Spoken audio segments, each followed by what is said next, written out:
YouTube, it's Buddha Gem here, and today's a rather somber day. It's September the 11th, and I guess this September 11th has a lot of meaning for me because it's my first September 11th in New York. I've just recently moved here, and the date takes on new meaning when nearly everyone around you has been impacted by the events of September 11th, 2001. When I was in California, 3,000 miles removed from the events of 9/11.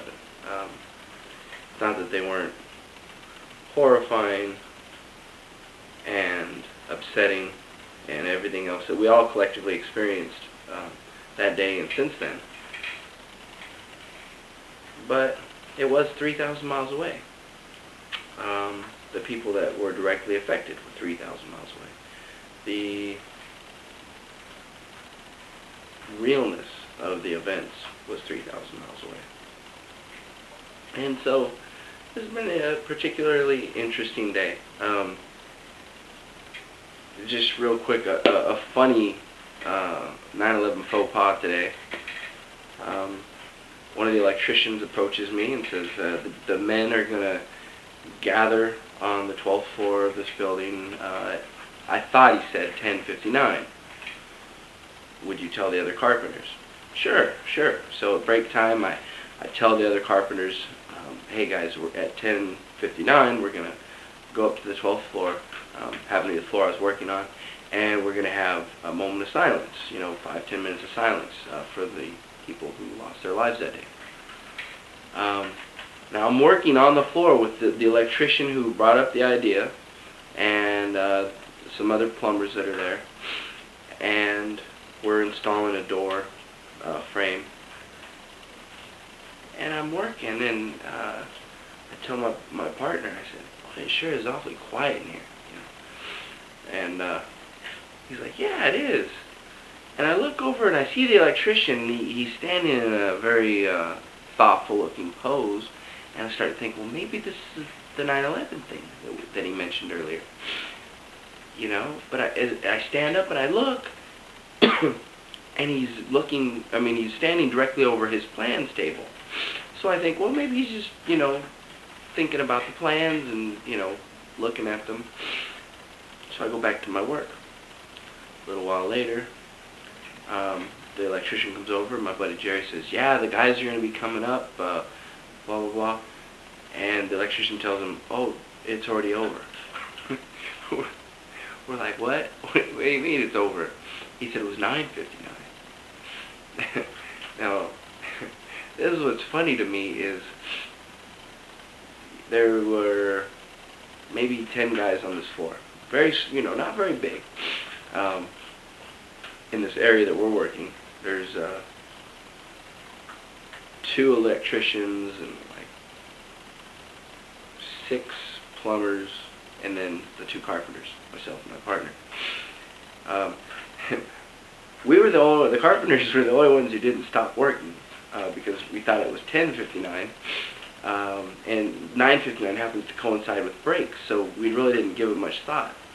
But what's so funny is nobody bothered telling us. I guess they just thought we were jerks. So we felt like the biggest dorks in the world, realizing we had worked through the moment of silence.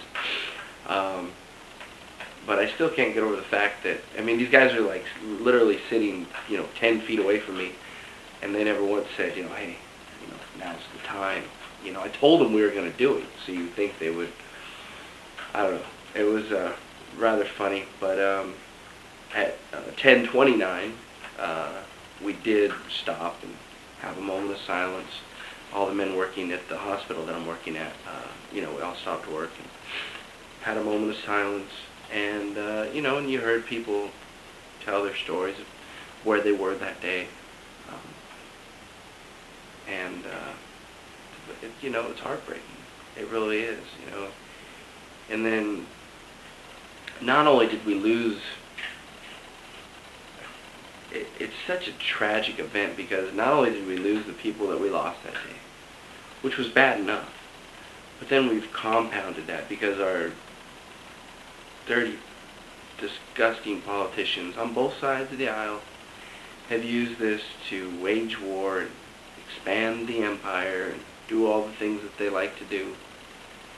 You know, so now we're, in Iraq. Thousands of Americans dead, tens of thousands wounded, nearly 1 million Iraqis dead. Aren't they victims of 9/11 too?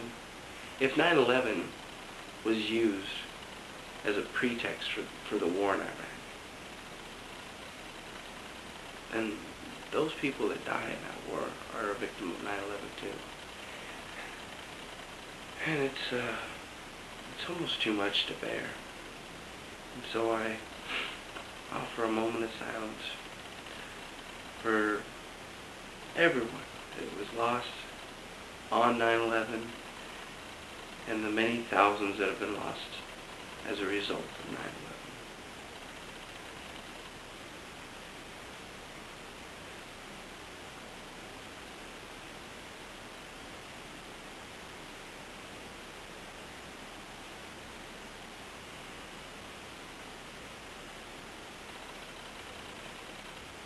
My best wishes to all.